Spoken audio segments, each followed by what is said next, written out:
জুলাইয়ের মাস্টারমাইন্ড মূলত শহীদেরা। এই দেশে যে অন্যায় এবং বৈষম্য করতে চায়, জনগণ কিন্তু তাকে রুখে দেয়। যারা আওয়ামী লীগের দোসর ছিল তাদেরকে বসিয়ে রেখে তারা রাষ্ট্র চালাতে চাচ্ছিলেন।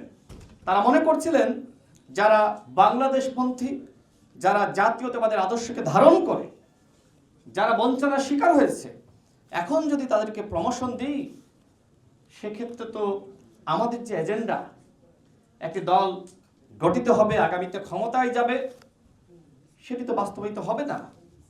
সেই চিন্তার জায়গা থেকে তারা মনে করে আওয়ামী দোসর, তাদেরকে ভয় দেখিয়ে প্রশাসনে রেখে তারা কাজ করবে। কিন্তু তাদের সেই স্বপ্ন পূরণ হয়নি। কারণ এই দেশে যে অন্যায় এবং বৈষম্য করতে চায়, জনগণ কিন্তু তাকে রুখে দেয়।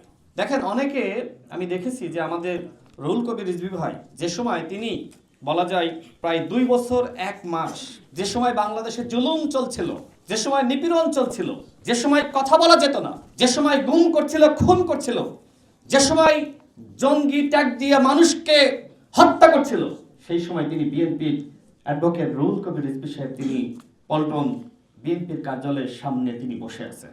এটি মানুষকে সাহস জুগিয়েছে, ধারাবাহিক আন্দোলনে নামতে মানুষকে জাগ্রত করেছে। আরেকটি দল আছে জামাত ইসলাম, তারা নিজেদেরকে এখন জুলাইয়ের মাস্টার মাইন্ড হিসেবে দাবি করে।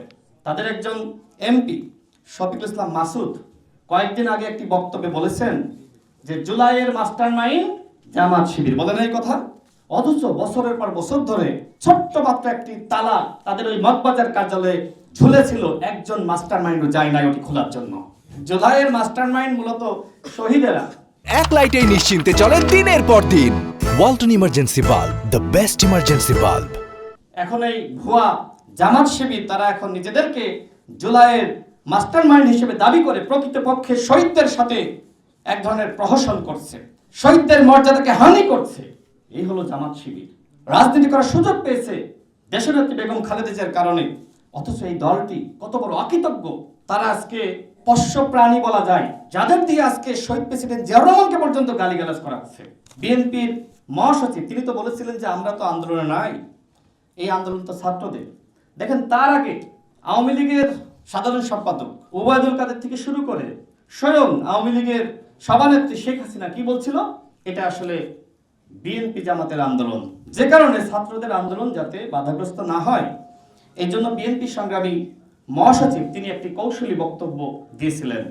কিন্তু আন্দোলনে যুক্ত হওয়ার পরিকল্পনা এবং ছাত্রদেরকে সহযোগিতা করা সেটি জুন থেকেই শুরু হয়েছিল, যে সময় হাইকোর্টের মাধ্যমে আবারও 30% কোটা ফিরে আসে। তো এর প্রেক্ষিতে এই কর্নেল অলি আহমেদ সাহেব বললেন যে আপনারা কেন বিএনপিকে ক্রেডিট দেন? বিএনপি তো নিজেই বলেছে আমরা জুলাইয়ে ছিলাম না। অথচ আমাদের রুহুল কবির রিজভী ভাই রাত 10টার সময় যে প্রেস ব্রিফিংটা করলেন, এই আমাদের বর্ষিয়ার নেতারা সেই কথাটা বলেন না।